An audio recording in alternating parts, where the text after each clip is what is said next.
oh, the share price has gone up. Have I missed a boat? Is it too expensive to invest now? I haven't really bought in because I do feel like it's a bit expensive. Okay, so don't FOMO. Okay, we don't just chase the stocks. Yeah. Struggling to keep up? Welcome to the FOMO Fix. Let's be real, when we think about tech stocks, Nvidia and the Magnificent Seven are probably the first names that pop up in our minds. But here's the thing, there's actually so much more out there waiting to be discovered.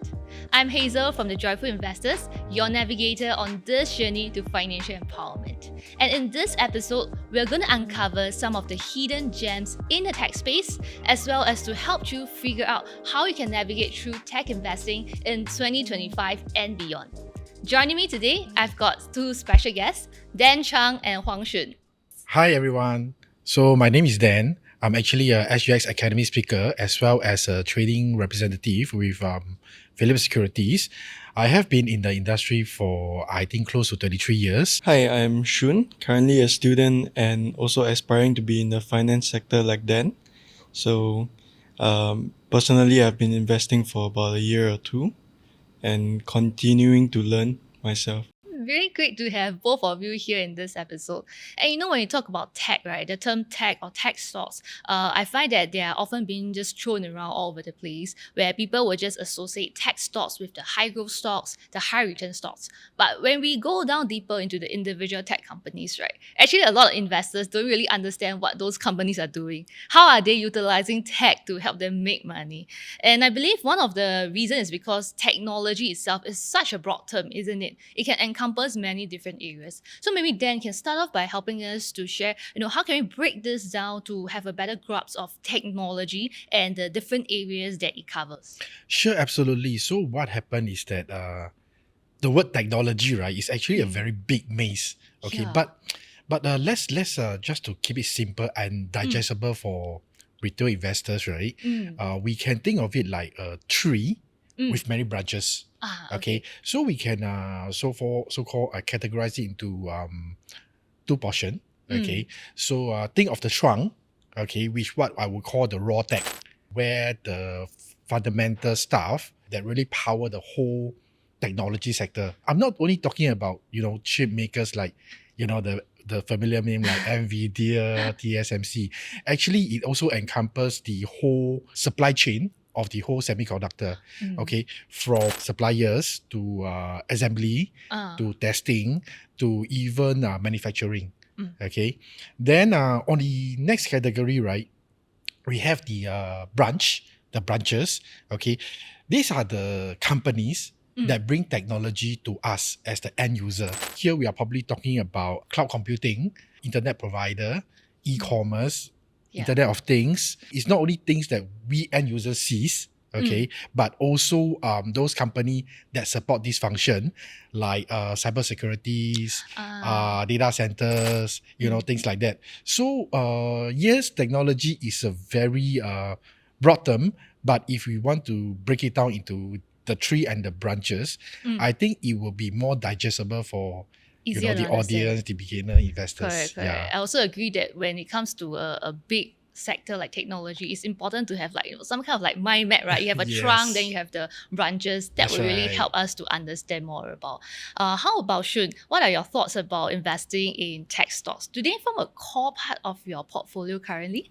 Yeah, so definitely someone young like myself, I am typically looking at higher growth stocks, disruptive technologies that can kind of reshape how the world works or how things are done. So that's typically tech forms most of my portfolio, yes. Okay, if I could ask you a quick question, right? When you think about investing in tech stocks, what excites you the most? I wouldn't really say it's exciting to me. Okay. For me, I'm just looking for like the potential upside and Okay, the potential value upside. proposition that they have. Yes.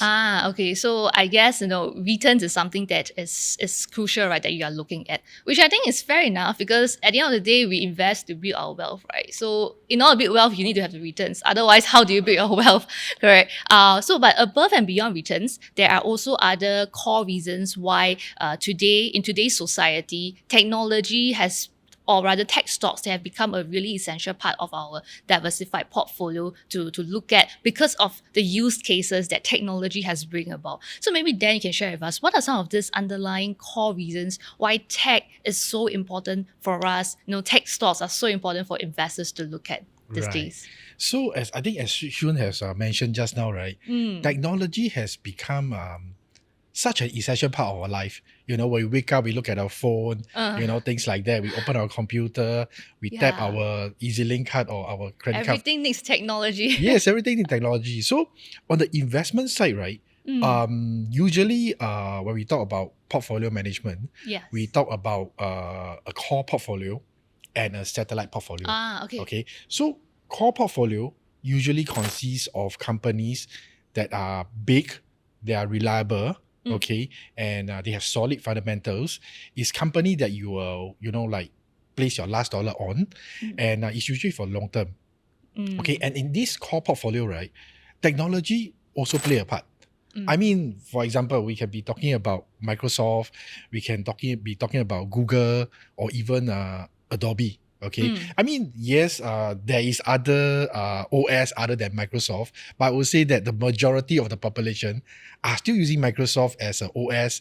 People are still using Microsoft Office as a go-to kind of software to use.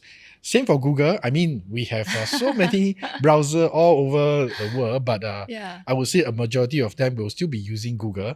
Okay, so these are the companies that a lot of investors will want to have them in their core portfolio. And the technology, right, not only exists in this core portfolio, but they also exist in those satellite portfolio. Okay, so what are satellite portfolio? So satellite portfolio are portfolio that are used for short to mid-term. Like for example, you can use thematic investing, you can use trends, trend trading and things like that. I think for the last 2 years, we have all been talking about AI.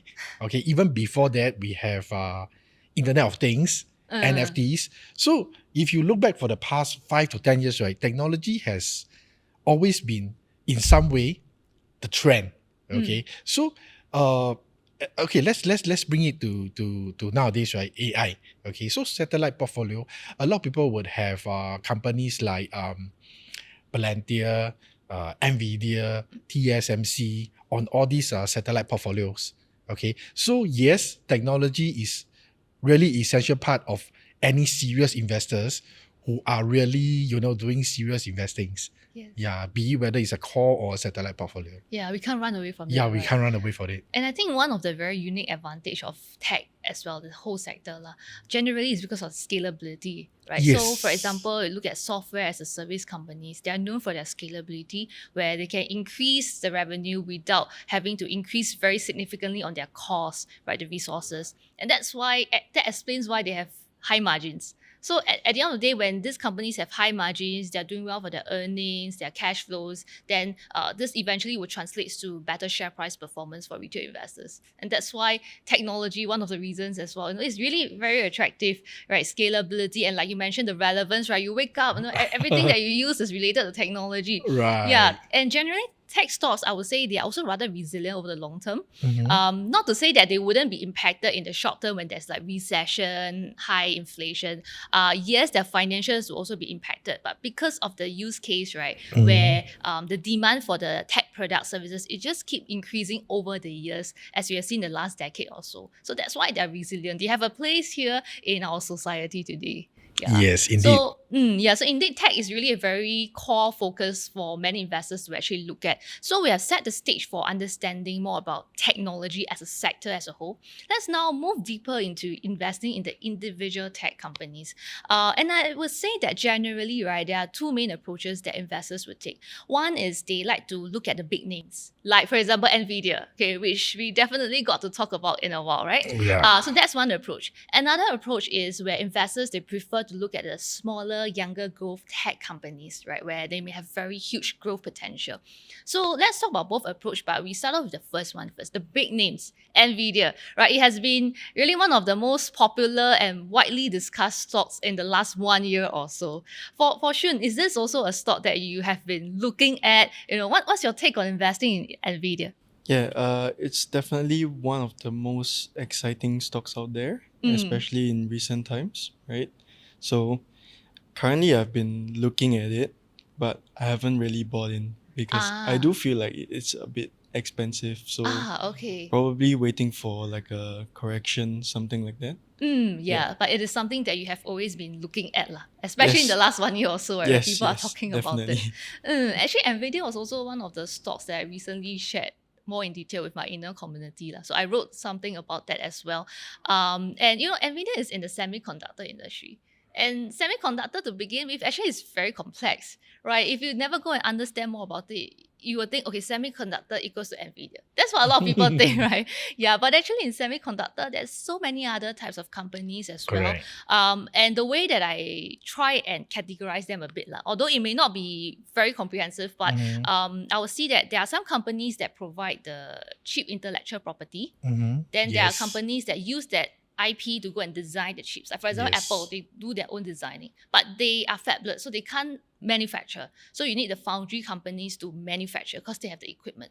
That's But at right. the end of the day, where does this equipment come from? It has to come from companies that sell the equipment. So for me, these are the different important players. Then in each of these sectors, right, there are big names that are dominating in the sector. So maybe we can hear from Dan, right, or more on Nvidia. What are your views on its growth potential? Do you see strong growth potential from here, or are there any signs that it may be losing its edge? Well, I think Nvidia is a name that don't need any introduction. I mean, whether you are investing or not, I mean, Nvidia has been on mostly all the articles, on the internet and things like that. Yes. Okay, I think the reason why people are looking at Nvidia was because number one, they are among the first few to do R&D on AI chips. Okay, number two is their price action.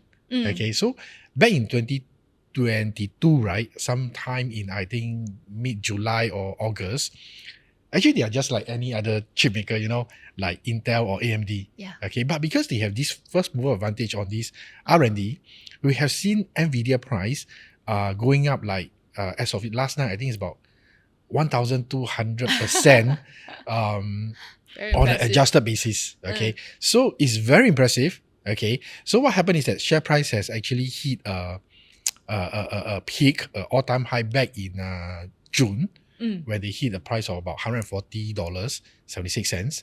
But since then, we have seen some correction, mainly due to valuation concern. Okay, so investors are worried that, the share price is moving so up, but is the earnings actually reflecting the valuation? So there's this concern. So the share price actually dropped to about 90-ish sometime in, I think, July or August. Okay, but since then, right, we have seen the share price coming back again. Okay, and it's refreshing the all-time high. Okay, so I would say that based on price action, okay, there is still a very strong demand for Nvidia's stocks. Okay, and on the news-driven side, right, the news-driven events, TSMC has recently released their earnings. Yes. Okay. For the record, right, actually, Nvidia is the second largest customer for TSMC after Apple. And TSMC has actually released better than expected result, and they see that there is a strong demand for their 3 nanometer and 5 nanometer chips. And it's good to take note that Nvidia's, right, the newest B100 GPU chips, right, is actually based on the 3 nanometer.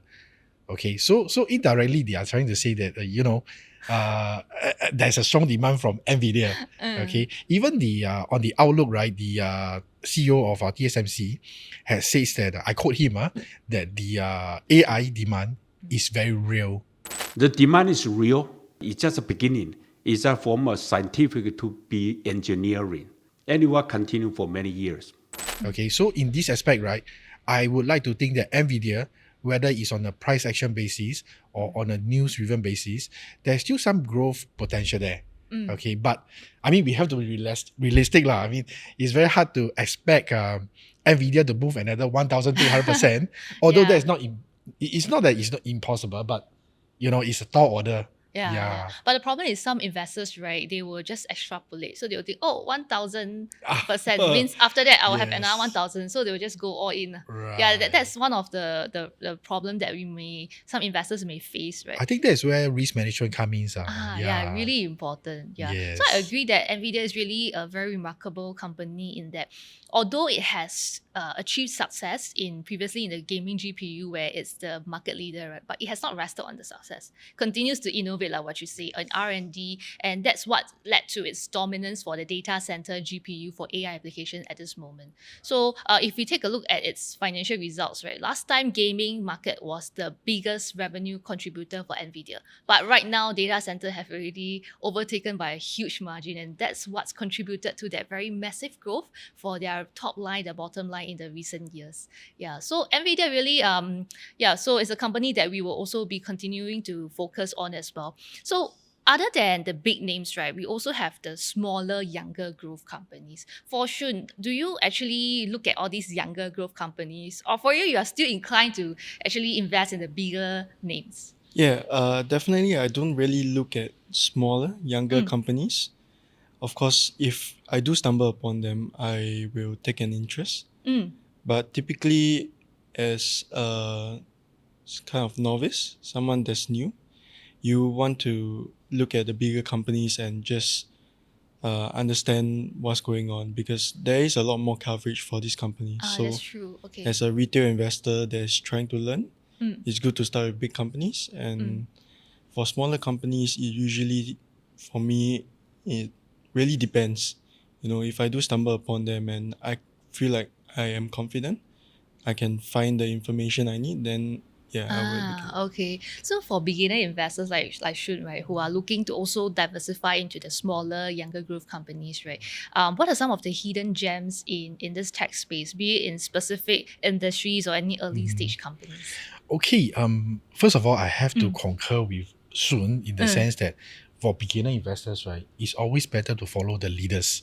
Okay, because they are huge coverage. Okay, so it acts as a check and balance.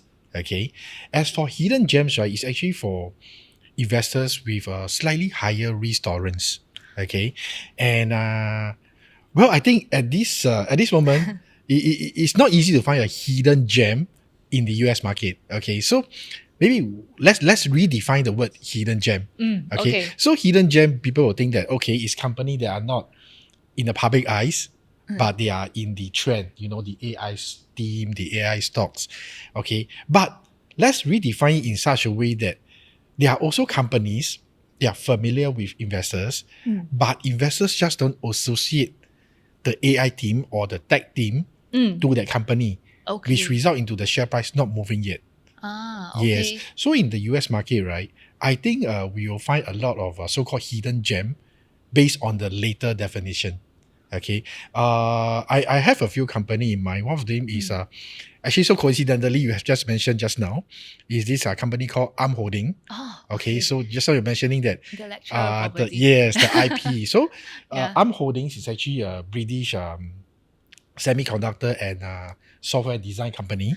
Okay, so what they do is that they actually design the core CPU and they patent it. Okay, so they count Nvidia, Apple, or even AMD as their customers.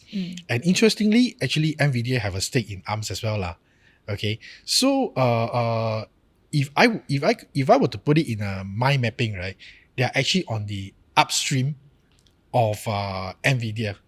Okay, so this company, I think I won't say most, but I would say a fair group of investors will have heard of this name. Okay, but the share price have actually not yet been moving yet lah. And I think there are great potential here because their revenue actually came from two sources. Okay, one is licensing. Okay, so when they design the thing, they patent it, they charge a licensing fee to say for example Nvidia, okay, for them to use. manufacture their processor and things like that. Okay, then second revenue source would be from the royalties.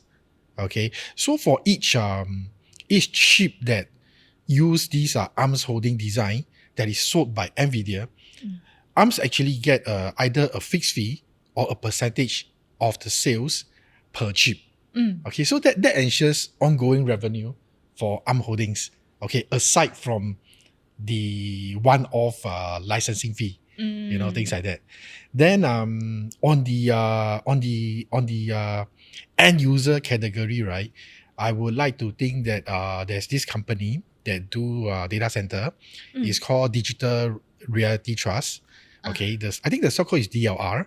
Okay, it's one of the biggest data center infrastructure company in the US. So what they do is that they provide infrastructure solutions to company that are doing data centers and AI applications and things like that lah. Okay, so I think there's quite a huge potential in these ARM holdings. Okay, and I think you can classify it as a hidden gem. Okay, then on the Singapore side, right? I think Singapore side, because our market is a bit small. Yeah. Okay, so the definition of hidden gem is actually based on the former definition. Okay, a company that maybe even for Shun, you may not have heard of it, but they are actually very much in the whole semiconductor supply chain. Okay, so here we are talking about companies like Valuations. We are talking about Micromechanics. We can even be talking about company like ISDN. Okay, and coming back to data center, right? We also have pure data center REITs like Capital DC REIT, okay, and DigiCore US REIT, which is sponsored by Digital Realty Trust. Okay, I mean, I'll be happy to add in Mapletree Industrial Trust, but you mentioned that it's hidden gems lah, and Mapletree Industrial Trust is not exactly a hidden gems because it's already very well known, and people are already buying it for the AI team already. Yeah. Okay. So for looking at individual stocks, right? For Shun, how has this thought process be like for you? How do you go about picking the stock and say, okay, this is the company that I want to invest in? How do you go about doing it? Yeah, so it really depends, right? So, but when we look at tech, sometimes it's difficult to truly understand, okay, what they do and how the technology works. So I don't really focus on figuring that out, but you do have to understand how the industry works and briefly understand, okay, what moves the needle, right? Mainly, I do look at the top line, growth, so definitely growth, and then the value proposition.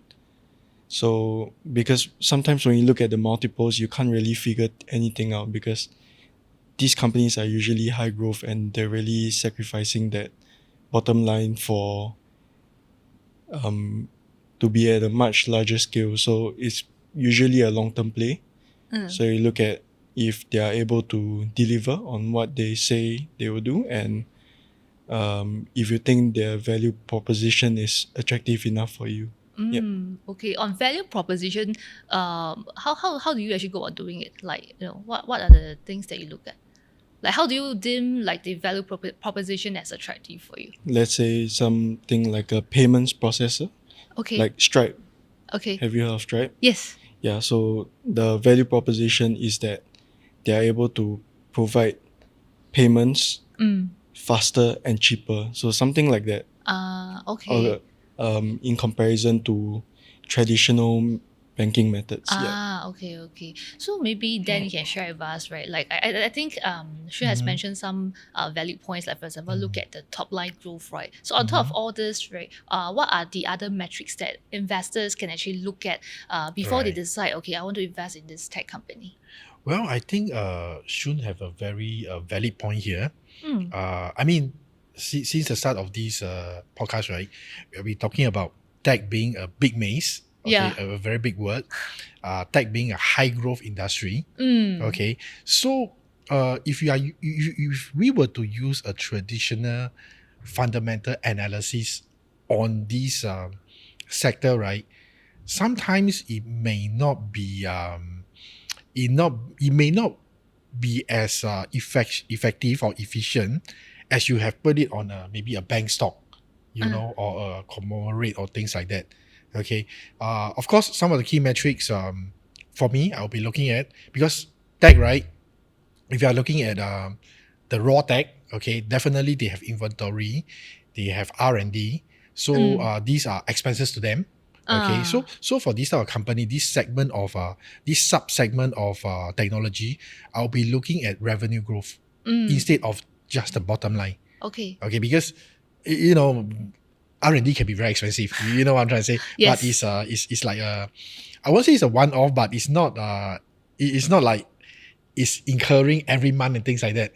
Once your R&D It's like something, at the onset, you have to do something before you can Yes. actually come up with certain products and services. Right? correct. Then on the end user side, right, companies like Google, Microsoft, all these, I'll be more inclined to look at net profit margin. Okay. Why? Because there's no inventory. Okay. It's software. Okay. So they are supposed, or they should be making a higher net profit margin than the normal, the brick and mortar kind of banks or things like that. Yeah, that's So right. these will be the things that I look out for. But at the end of the day, right, I think Shun has mentioned is that the value proposition. Okay. On this note, right, I would say the outlook. Okay. I think the growth outlook will be more important than some of these key metrics that we're seeing, because these key metrics are past data. Okay. Okay. Whereas the outlook statement that is given by the management of the company, that will sort of guide us how the company is going forward, especially in a very competitive, in a very high growth industry like technology. Yeah, that's really right. So you look at both what has happened, their key data statistics of financial performance, which is like their report card lah, and then together with moving forward, right? What are different kind of opportunities, growth drivers for those companies?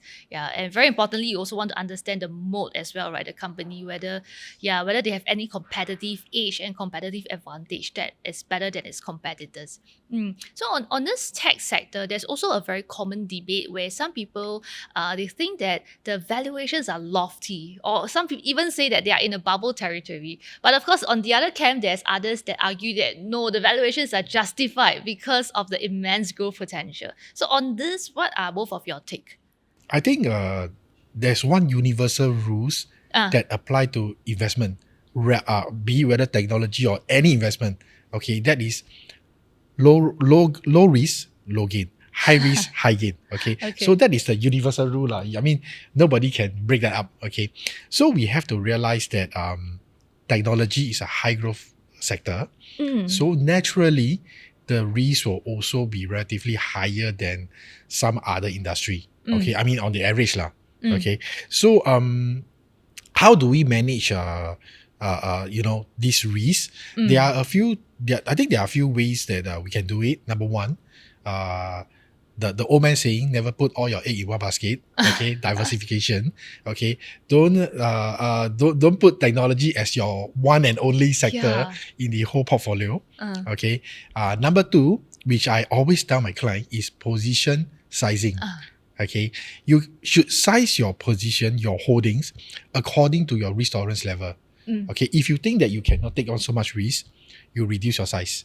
Okay, so position sizing is very important. Number three is that nothing is change is the only constant here lah. Okay, so we have to be nimble. Okay, if there is a time where the whole team has changed, like for example, the AI team has sort of exhausted. Okay, we have to really recognize it. Admit that, okay, this is turning, okay, and do our stop loss or trailing stop or whatever. Okay. Of course, there's a fourth way, which is actually very applicable for beginner investors. That is what we call DCA lah, dollar cost averaging. So that will sort of reduce your average price of buying and thus reduce your buying price on the whole technology sector. So do you feel that the current valuations, they are considered lofty, or they are justifiable based on what you see? It's not that lofty in the sense that okay, let's put it like a journey. Okay. I would say the AI journey is somewhere in the middle. Okay, it's not like it's the infancy stage. Neither is it at the terminal. Why would I say that? It's very simple, because what happened is that the AI adoption is still increasing. Yeah. Okay, I mean, yes, there are some companies who have taken the first mover advantage to utilize AI, but there are still a lot of industry. They are trying to use AI to incorporate into their company operations to provide more value for their customers or even for their consumers. I mean, a case in point is recently, right? There's this in the news. There's this very close to my heart reminder development program. So in this program, right, there is a module that that teach us AI, how to use AI to really analyze research report, things like that. Yeah, so even for me, right, for my sector, right, we are starting to adopt AI. Okay, but we have not fully utilized AI to the point that that we are at the end of the journey yet. Yes, okay, so we are still, I think the whole industry, we are still somewhere in the middle. Yeah. How about for Shun? For myself, I also utilize a lot of dollar cost averaging and also understanding, when you want to reduce your position sizes or kind of reshuffle your portfolio, because sometimes in tech, I would say you have to pick the winners, because like you say, you have like Netflix, you have certain companies that are able to scale and kind of dominate the entire market. So it's not like a everybody wins situation sometimes. Of course, for different verticals, you have your own winners. So you have to be ready to kind of like reshuffle and rethink your investments. And then personally, I also think that it's okay to put a stop loss and reevaluate how the company is doing, because the value proposition may be very attractive, but they may be unable to deliver. Yes. So that's right. You have to understand your own risk appetite, and if you invest, do it for the long haul, unless you are a day trader. Yeah. Have you ever, because when it comes to tech, right, I believe it's important to understand that on top of returns, volatilities is something like you mentioned, right, the risk, right, it's something that's definitely present. So for Shun, have you been in a situation where, because of the volatilities that resulted in you thinking about whether or not you want to go on and invest in a particular tech? Or how has managing volatilities been like for you in this journey? Yeah, so definitely when it comes to volatility, you have to understand, is it something that is just a typical price action, like a normal market movement, or is it an external factor, like, for example, SMCI? Okay. Have you heard of it? SMCI. Where, Yes. they've had this lawsuit and then their accountant ran out on them, things like that. So that kind of volatility you don't want to be a part of. But if let's say you are investing for the long haul, perhaps when it goes down, it will be a good opportunity for you to buy in more and double down. Yeah. So in other words, those that are related to, say, operational issues with the company, right? Then that would definitely have impacted their earnings making ability. So those you would want to stay away. But if it's due to some temporary headwinds that would recover, so those are actually fine. Right. As much as you don't want to FOMO buy, Yeah. you don't want to get scared out of the market also. So the mindset is very important, right? And I think just now you guys have actually mentioned some of the very important key strategies to manage the risk. Like, the first one that you talked about was how you don't just over concentrate on one company, right? Because a lot of people, they like to do that, just bet all in on just one tech company. That's really very risky. Even now and then, we do know that for some of these companies, they may have like product launches, delays, supply chain disruptions, all this can also affect their near-term financials as well. So we don't want to just go all in. And in fact, for beginner investors, I would say I think ETFs is also one of a good choice for them to get started as well, right? Because these days there are so many different types of ETFs. You have tech ETFs that gives you a broad coverage. You have those that give you like a specific niche industry. Like we do have semiconductor ETF or cybersecurity ETF, cloud computing ETF. So there's actually a lot of choice that they can look at, and that way you'll reduce the company specific risk. Yeah, and Shun, you also mentioned about don't just chase after the stocks prices, right? Which is very common because in tech, right, because of the momentum, it's very easy to be swayed by the momentum and think, oh, the price has gone up more, I better buy more right now and just keep chasing after the prices. But sometimes the price rally could also be due to hype. It could be due to extreme demand as well. So the thing is that when things are so optimistic, right, you just need a slight shift in sentiments and it can send the share prices crashing down.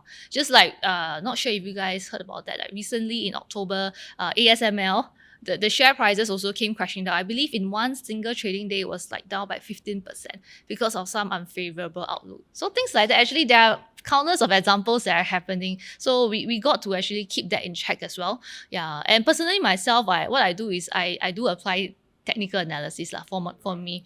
Of course, TA is just one way. There are many different methodologies. But why I do that is because it gives me an analysis to identify the price region where the risk to reward is more favorable for me, instead of just buying based on emotions, right, or being swayed by the market sentiments. That can be really very risky. So moving forward, we know that AI is taking the spotlight. So then what would be some of the specific industries in tech that you believe would be poised to benefit the most from this AI trend? Well, I mean, personally, right, other than the leaders, the chip maker, the Nvidia, the TSMC, I would like to think that data center and cybersecurities are two subsectors that, I mean, if beginner investors is interested in, these are two subsectors that very relevant. Yeah, it's very relevant because number one, data center. Okay, I believe now a lot of people are using ChatGPT. Okay, so when you ask a question, the data came out. Okay, but the data have to be stored somewhere, right? Yeah. Okay, and as more and more people use ChatGPT, you need to store more data. Yeah. Okay, and that's where data center comes in. Okay, so that's one sector which I think is very big. Okay, in Singapore, other than the pure data center risk that I mentioned just now, okay, there are also a lot of company has been doing data center. I mean, one of the most successful local company that's been doing it is Singtel. Oh, okay. So if you have been following Singtel share price, right, or their news, right, you can see that they have been trying to do some restructuring on the telecommunication side. But at the same time, right, they have been doing a lot of investment on the data center business. Okay, so I believe that's one direction that they are also moving towards. Okay, so I would like to think that data center is one of the very promising subsector we can look at. Okay, and the other one is cybersecurities. Of course, because now with more people using technology, there's deepfake, there's a lot of scam, especially in this part of the world. I mean, I believe all of us here have received scam call or a lot, scam email or things like that. Okay, Yes. so cybersecurity is also a very big part of it, and I would like to think that company like CrowdStrike, these are the company that have some potential to benefit from these whole AI team play. Yeah. So, Shun, are there any other areas where we have not been able to cover, but is something that has been on your mind about tech investing that you want to discuss about? How do you usually construct your own portfolio, and what kind of tech stocks do you like? I think first of all, I have to agree with Shun earlier in the sense that he was saying as someone who start investing, right, it's always good to have a very high percentage of leader stocks. Okay, because that's where the fundamental is. That's where the visibility is. That is where the interest is. Okay, but for beginner investors who have a slightly higher risk tolerance, right, they can input some of these the subsector that we're mentioning just now into the satellite portfolio. Okay, so for me personally, I'll be looking at data center and cybersecurity. But of course, there are also a lot of other subsector on the raw tech side. Okay, so we have I mean, as you mentioned just now, semiconductor, the supply chain is so big. Yeah. It's not just the chip maker. Yeah. The patent and More than the that. foundry. They are more than that. Just now you mentioned about the equipment. Ah. Okay, the bolt and nuts, right? There is also a company. They are doing all these consumables and selling to all these companies. So these are all very part and parcel of the whole semiconductor supply chain. Okay, so these are some of the companies that we can look at it for the satellite portfolio. And what are these? In Singapore, as I mentioned just now, we have quite a lot actually. Yeah, they are actually quite a lot. It's just that they are under the radar. Okay, micromechanics, ISDN. I think one that I didn't mention just now is Grand Venture Tech. Okay, recently the result is quite good. Valuations, I think they just announced a result last night. Oh, okay. I think the net profit was up as well. Okay. Yeah. ISDN also, recently they are moving into AI. So these are the companies that Shun may not have heard of because, they are sort of more like small cap, like if you want to call it. In the Singapore market. Yeah, but they are very much part and parcel of the whole semiconductor supply chain. Yeah, so I agree with what Dan said as well. For me personally, I also largely for tech stocks, my focus is also more on the bigger names. But for me, the reason is because the financials are more stable. They have been profitable, their cash flows are very strong. And if these companies continue to innovate, they will have the resources to do so. Yet at the same time, even if they use a part of their resources to innovate in R&D, they still are able to be profitable, can continue on with their existing operations. So that is some of the reasons why the big tech are still part of the focus. But if you would like to add on some positions of the smaller, younger growth companies to like spice your portfolio up a little bit, right? I think there's nothing wrong with that, because at the end of the day, I believe it's a matter of approach as well. Yes. It's just like how some people they want to invest in large cap, then some people they invest in small cap. But I can't say that which one is more correct. But what's most important is you have the right strategy for the right stocks. So if you're doing with large cap, you know what to do. If you're dealing with small cap, then what is your strategy? Probably might be different lah. So I think that's the most important. You have the competency in what you are actually looking at. Yeah, and of course on top of tech stocks, I believe, although we are talking about tech today, but I believe it's also important to have some allocation towards other sectors as well. Of course. Not just the full portfolio on tech. Because if the Right. whole tech sector doesn't do well, then your portfolio will still be at risk as well. Of course. So that's something. Yeah. Any other questions that Shun you have? Okay, so how do you think any increase in tariffs would impact the tech industry? Well, I'm sure that when these type of unforeseen or unpredictable event were to occur, it would be a blow to the whole technology sector, the whole AI sector, so to speak. Okay, that is inevitable. Okay, but at the end of the day, right, I think all parties want to have a good resolution to sort of sorting out. Okay, nobody want to have things being turned ugly. Okay, so while I think it's a very big concern that we have to put an eye to it, but over time, right, I guess with the intention to have all resolution being met, this issue will just go over it according to time lah. Yeah. I believe it's also in the best interest for the businesses that they all want to thrive well, right, eventually. So they have to Yes. probably work something out in the middle ground. Yes. Yeah. And I mean, there may be other policy change where, the company may set up factory in China or set Yeah. up outside of, any country where there is no tariff, there's no... That's not impacted by all there's no this. regulation impacting all these scenarios that you have just mentioned. Yeah. Yeah. Any other questions that Shun you have? Yeah, so as we know, the semiconductor industry is relatively cyclical. So what is the outlook for 2025? Well, actually, I've been reading up a lot on this. Okay, so according to SEMI, right? SEMI is actually an association that have more than 3,000 professional and 35,000, semiconductor player.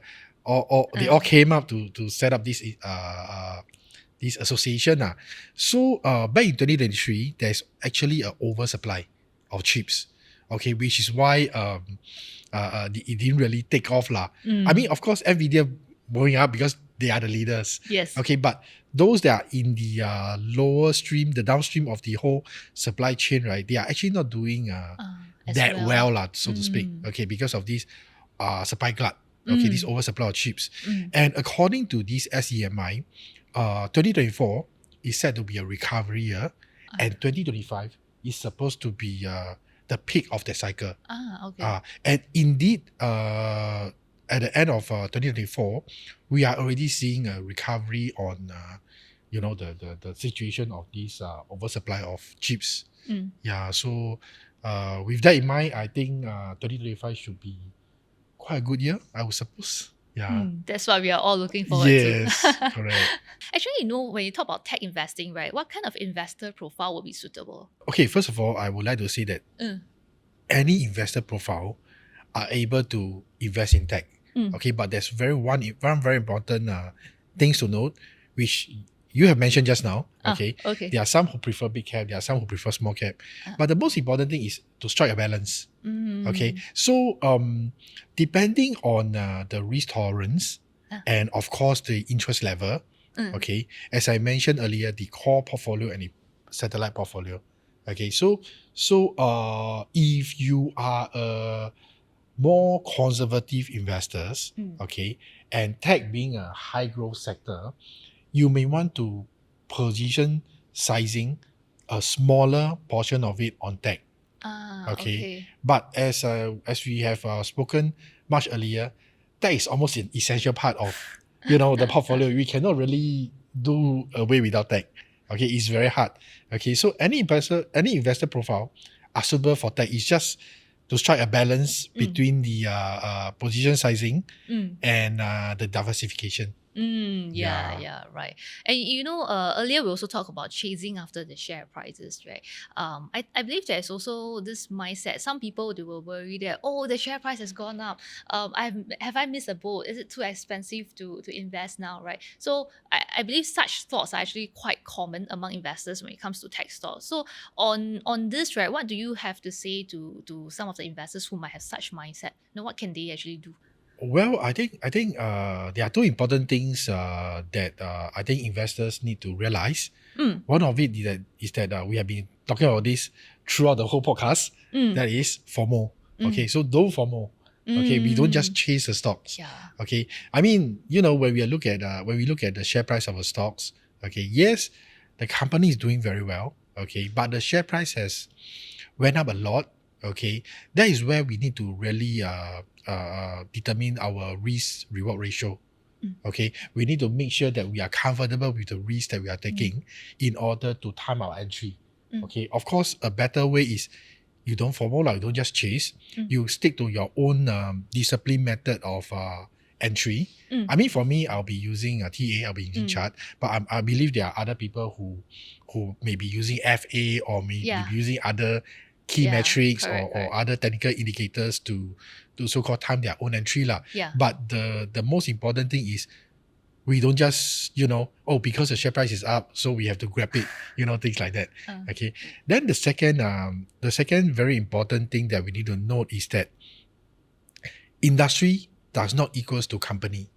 Okay. So back in my uni days, right, we have this topic on company specific news and non-company specific news. Okay. So yes, the tech is doing well, the AI team is doing well, but that does not mean that all the companies in the AI sector, in the tech sector will be doing very well.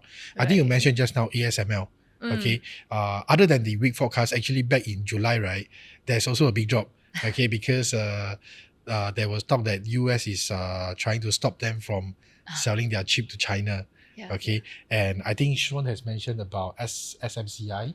Okay, unfortunately, yes, they are in the AI team, but unfortunately, they have some company specific news.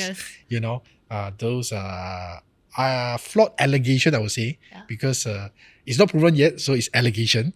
Okay, but these are news that can affect the company itself. Okay, so when investors want to invest in the technology sector, other than having a top-down approach, right? Once you reach the bottom, the company, okay, we have to pick a good company that don't have at least don't have adverse company specific news. Yeah, I think that's very important. Yeah. So at the end of the day, also don't just FOMO, right? Like I've mentioned. In fact, actually opportunities are there in the market because the market actually is quite volatile, right? You might think that, wow, this tech stock is doing really well, or the Magnificent Seven, they will always rally out, they will never come down, but it's not true, right? Right now, yes, they are probably doing well, but if you look back, 1-2 years ago, there was also a period where tech sector generally was underperforming other sectors as well. So opportunities do come over time in the stock markets as well. Yeah. So as we wrap up this discussion, then what final advice would you like to give to young investors who are looking at tech investing? Well, I think I cannot stress this enough. I think risk management. Oh, yes. Risk management, because a lot of times, right, as investors, our objective, our aim is always to make more money. I mean, who don't want, right? Everybody want to make more money. Yeah. Okay, but we have to recognize the fact that for every potential gain that you get, right, there is a potential risk that's associated with it. Okay, so one have to make sure that he's comfortable, or rather he or she is comfortable with the risk that is associated with the potential return that he's getting. Okay, like coming back to this topic on technology, right? We have spoken so many times, it's a high growth. Naturally, it will be relatively higher risk than some of the brick and mortar industry. Okay, so for investors who want to invest in technology, do recognize that there are some risk to it, and make sure that they are able to tolerate that risk, the risk level. Yeah. Yeah. I believe what Dan you said about risk management really resonate with me, because that's something that I also share frequently with my community. Yes. Yeah, too many people are just looking at the returns, but they never look at the risk that they take on to Yes. achieve those returns. And for Shun, are there any valuable insights that you have gotten through today's discussion that you feel that after this you want to work on them and help you eventually in your investing journey? Yeah, so definitely hearing about things like having a core and a satellite portfolio, perhaps understanding more about how to manage your risk, and understanding how to put your stop loss, where to put them, things like that are very important as an investor. Yeah, and Managing your own risk appetite, being able to kind of like weigh it out, as you know, sometimes the market needs catalysts to move. So even when you talk about hidden gems, you need your catalyst also. Yeah. So you have to be patient. Yes, being patient is important, and especially for you, you are still very young in the university. Yes. Yeah, so it's very great that you gain a head start in this journey. And always, when you are starting at an earlier stage, usually you're doing a small amount, right? So any mistakes that you make, still at a manageable level, rather than next time when you manage a big portfolio, then you make those mistakes. Yeah, so that's really something that's important especially for Shun, who's still very young. Yes. All right. So we have explored the bigger picture of tech investing, and there's so much more than just the familiar names. The key takeaway is this: do not just follow the crowd blindly. Always do your proper research, understand more about the companies that you want to invest before diving right in. Until next time, keep your FOMO in check, stay informed, and happy investing. See you again in the next episode of the FOMO Fix. Okay, thank you. Thank you. If you're feeling fired up and ready to dive deeper, feel free to hit us up. Leave your comments below. We would love to hear your questions and topics that you would like us to cover in future episodes.